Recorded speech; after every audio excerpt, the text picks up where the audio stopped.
लोगों को एक कहानी सुनाने जा रहा हूँ जो कि मेरे द्वारा लिखी गई है, जिसका शीर्षक है नागमणि की असली कीमत। जो कि इस तरह है। सपेरा दीनदयाल, जो कि बीन बजाकर सर्प का खेल दिखाया करता, वह जंगलों में जाकर रंग बिरंगे सर्पों को पकड़ता और रंग बिरंगे सर्पों से लोगों का मनोरंजन किया करता। सर्प का नाच दिखाकर जो कुछ आमदनी होती उसी से उसका गुजर बसर चलता।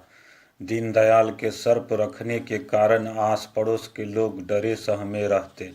एक बार सर्प पड़ोस के घर में जाकर एक बच्चे के शरीर से लिपटकर डंक मार गया।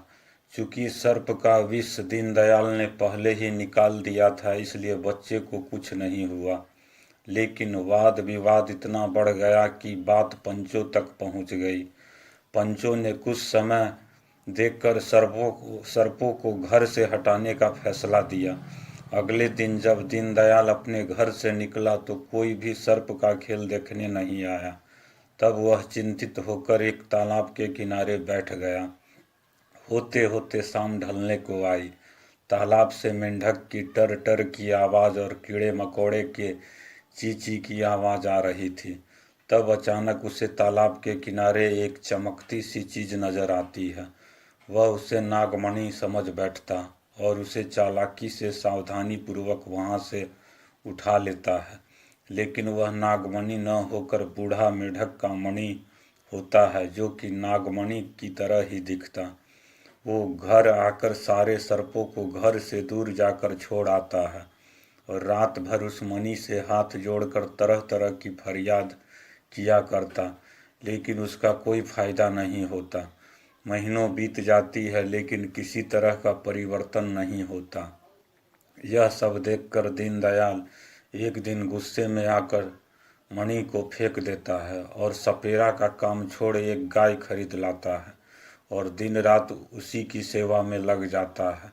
अब वह गायों के दूध को बेचकर अपना गुजर बसर करता है। एक रात दीनदयाल की पत्नी देखती है कि एक सर्प गाय से लिपटकर दूध पान कर रहा है। यह सब देख दीनदयाल नज़रअंदाज कर देता है। इसी तरह रोज रोज सर्प आकर दूध पान किया करता और दीनदयाल उसे नज़रअंदाज कर दिया करता।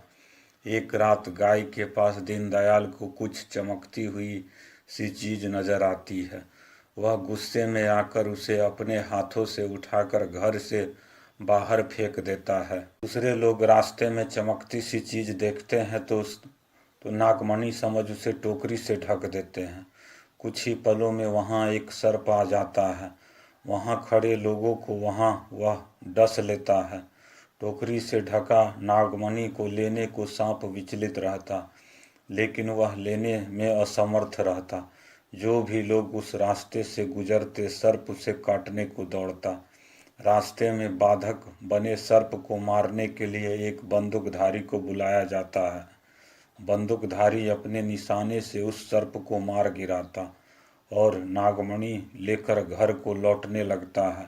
रास्ते में एक सर्प उसे भी काट लेता है और नागमणि लेकर वह सर्प वहाँ से चला जाता है। दोस्तों, यह कहानी हमें यह सिखलाती है कि हमें कोई भी काम बिना विचारे नहीं करना चाहिए।